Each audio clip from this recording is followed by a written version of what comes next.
that's a testament to him as a player, because there's a lot of other really good Zerg players, and a lot of people would say, yeah, you know, ZVZ is still kind of a tough matchup to kind of master, but I think Vibe's really gotten over that hump. He should be comfortable with it in tournament play. I pick Vibe.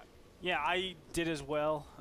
As the bio card actually said, his last win was against Idra. That was in the WCS finals, North American finals, where he was able to knock Idra out of the winner's bracket. Vibe has just been on fire. Idra's been on fire, so Vibe, for him to beat Idra and all the other North American giants, that... I feel like Vibe just has Idra's number because he beat him in the EG Masters Cup just a couple days ago as well. So Vibe is definitely a great ZVZ player who is the green Zerg in the top right from Team Root Gaming. And in the bottom left, we have from Team Mindfreak, it is Targa, the Norwegian Zerg player that went to school in Australia, who played off a 3G phone connection wirelessly on his laptop.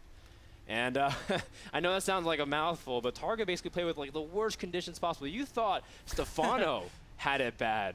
Like, at least he's playing on like a really high-speed internet connection and with on relatively stable PC. Targa would lag out some of our NASL games, and yet still he's here. He's here in NASL Season 4. It's a new season, and I'm really excited to see him play, because there's a guy that's been blogging for Targa. Have you been seeing those, Andre? Like, yes, I on have. Team Liquid, he just keeps saying like Targa's upcoming match is this, and there's one guy who's the biggest Targa fan in the world keeps rooting for Targa. It makes me want to root for Targa as well. Yeah, Targa definitely has some die-hard fans. It's awesome to see that, of course. Not a lot of fans, I think, for Vibe in the past, but as of recently, he's really stepped it up after his recent WCS wins and his success. Really, you know, just amazing job by him. But right now, we have a difference in builds, ever so slightly. Pool first for Vibe, whereas we had a hatchery first for Targa. Very, very minor differences. It should give Targa the slight, it's normally around one drone in an advantage, but one drone, it's pretty minor in this early game stage. No, one drone is pretty minor, and I mean, I guess the way things work is just stylistic things. We've seen that early game ZVZ still has its volatile moments, but once you can overcome that hump, there's different ways you can pull yourself back in the game, especially on Cloud Kingdom. I want to draw attention to the Lowly versus Stefano game earlier in WCS that was played today. And Stefano just kept falling more and more behind. Lowly was playing really well, but you were pointing this out the last time we were on Cloud Kingdom. Ramps and fungals can completely turn the entire momentum of the game. And Stefano had 4 or 5 infestors against the 8-9 of Lowly, but just because he controlled the ramp, got 4 fungals, killed 40 supply of units easily, and it just completely swayed the entire tide. So yeah, passive play at that mid-game stage can definitely work to the defender's advantage. The question is, how do they actually get to the infestor tech? And some people actually choose to actually hit before infestors ever come out. I know Stoji for a while was doing a very roach-centric +1 missile attack style where he just says, I'm going to deny you that third base and just keep up the pressure completely, because I don't want to go into that infestor style. I don't want it to be mass infestors against mass infestors, because frankly, some people just don't like that. They don't like to sit back and play that macro style and have to constantly scout with overlords and overseers and changelings. And that is definitely something that can be very challenging.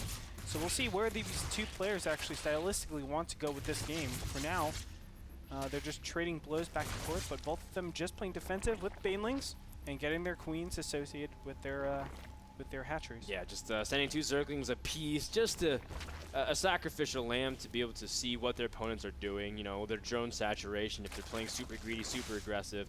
Even just to see things like, do they have Zergling speed done? You know, like those kinds of things, they'll be able to gather that information and be able to respond accordingly.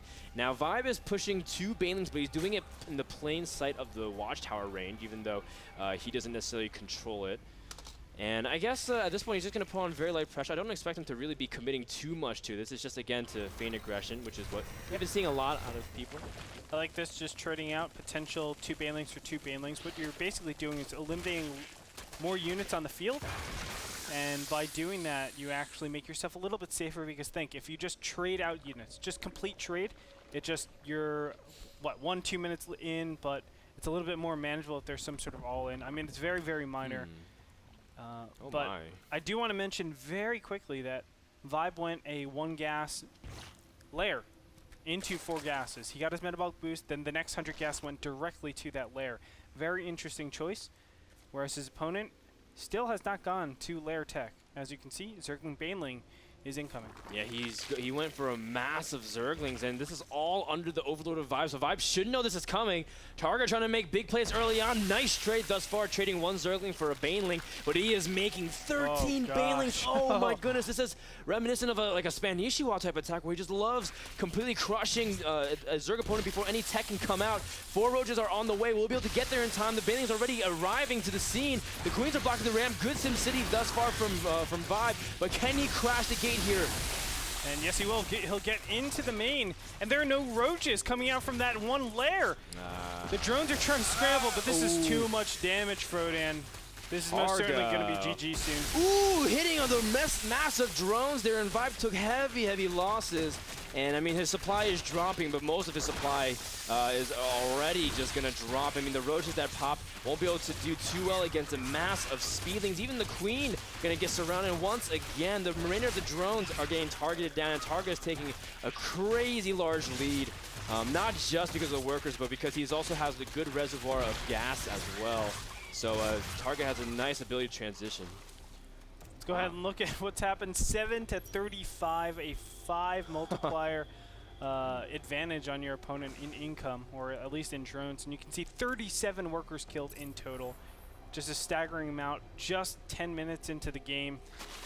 And really Vibe, I mean, yes, he has a composition to actually keep him safe for a little bit, but when it comes down to it, it's just that Vibe lost way too much from that attack. Oh my goodness, and 18 more Banelings. Targa really wants to continue putting on the hurt here from Vibe. Vibe lost his ability to protect his ramp. He has to use roaches, but he doesn't even have the Evo chambers. In fact, Vibe doesn't really even have 2 Queens to block the ramp. He's only got 1, and Targa's coming with 18 Banelings. I know Roach against Bane is pretty good usually for the Roach player, but with this many Banelings, Andre. No, it doesn't even matter. Banelings just waddle directly up into the main. Yet again, the Queen is going to go down here. And drones, you cannot run. Not on Korea. Ooh, well, maybe you can run pretty well. Nah, Targa at this point doesn't even know what to do. He's dancing his Banelings. Woo! That's some Gangnam style. Man, those Banelings really... Targa at this point just explodes his Banelings at that point. I was wondering what he's going to do. I'm like, are you going to trade all on 1 Roach? But he says, I'm just going to suicide them anyways. Targa is showing lots of style and personality, honestly. Yeah, basically saying, get out of my game, Vibe. You're so far behind, and I'm going to show you. I'm going to explode my Banelings and kill absolutely nothing for no reason. So taking his 3rd base, you can see the layer is up, Leo Reconstitution on the way. We have our +1 missile attacks, and the Roach count is probably ahead of his opponents now. Yes, 9 to 6. Yeah. So, Vibe, you are behind in every single corner of the game. Yeah, I mean, Vibe must realize it's Cloud Kingdom. I might have a chance to come back, but in this scenario, it's just there's hills to climb, and then there's mountains like this, man. It's really tough for Vibe to be able to come back in this situation. He's getting Infestor Tech out, but honestly, he doesn't even have enough drones really to get out, like his Queens, and be able to get enough gas to even sustain Infestor production. So yeah, I'm feeling like this might be the beginning of the end, Andre. Yes, maybe even the middle of the end, man. It might be the end of the end. Right here. It might be the end of Oh, Vibe, he doesn't even really have supply room to make any more roaches. He only has 3 more popping, and Targa's got plenty. He's even got +1 on the way. Vibe won't be able to do anything. Targa wisely trying to get a strong position to attack the Roach Swarm to hit the production capability again of Vibe. But barring any kind of miracle, unless Targa all of a sudden loses connection from his phone to his laptop, there's not going to be anything. GG gets called out, and game number 1 goes to Targa from Team Mindfreak. Well played by Targa. I mean, we know him to do that quite a lot. We've seen a lot of DVZs where he goes this massive Zergling Baneling all, I wouldn't say all in, but it's very high pressure. I think a lot of people would classify it all as an all in. Some people wouldn't. I'm not going to go ahead and brand it. I'm just going to say it's very high aggression, and it was able to work. Yeah, and I think what was really key is that I think it was in response to what Vibe was doing, because Vibe was going for that fast layer and going for the Roach and the +1. There's just a lot of tech, and he is very vulnerable for that one period of time, and Targa exploited perfectly. And that's the kind of the things that the attack is designed to punish. Exactly. It's a premeditated attack, but it punishes builds like what Vibe did. And maybe Targa even went into all of Vibe's games and was like, well, Vibe doesn't really prepare for these all-ins. Let me go ahead and hit it. You know, preparation is key a lot of times, and that's that. Yeah. So 1-0 for Targa. That's right, 1-0 for Targa, and we want to thank Epson, the #1 projector brand worldwide. Epson, check them out at epson.com/gaming. We'll be back with game number 2 between Targa and Vibe after a quick commercial break. Don't go anywhere. More action when we return.